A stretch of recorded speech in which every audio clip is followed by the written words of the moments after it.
যারা দেশের সাম্প্রদায়িক সম্প্রীতি নষ্ট করার ষড়যন্ত্র করছে তাদের বিচার হবে বলে জানিয়েছেন অ্যাটর্নি জেনারেল মোহাম্মদ আসাদুজ্জামান। চট্টগ্রামে শনিবার দুপুরে বাংলাদেশ হিউম্যান রাইটস ফাউন্ডেশনের 15তম প্রতিষ্ঠা বার্ষিকী ও চতুর্থ সম্মেলনে যোগ দিয়ে তিনি এসব কথা বলেন।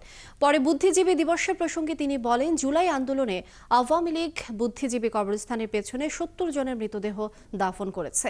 এই মানবতা বিরোধী অপরাধের কারণে তাদের দলের কেউ বুদ্ধিজীবী দিবসে শ্রদ্ধা জানাতে আসেনি। এছাড়া সংবিধান ও মুক্তিযুদ্ধের নামে গণতন্ত্র হত্যা ও রাতের অন্ধকারে ভোটাধিকার হরণ করেছে বলেও বক্তব্য দেন তিনি।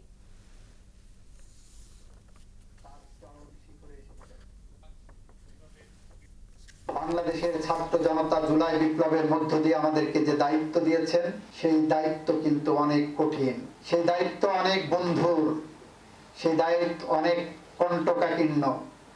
আমরা সেই প্রতিনিয়ত সেই দায়িত্ব কাঁধে নিয়ে আপনাদের অকুণ্ঠ সমর্থনে ধীরে ধীরে বাংলাদেশকে একটি গণপ্রজাতন্ত্রী বাংলাদেশ নয়, একটি গণতান্ত্রিক বাংলাদেশে রূপান্তরের আমরা চেষ্টা করছি।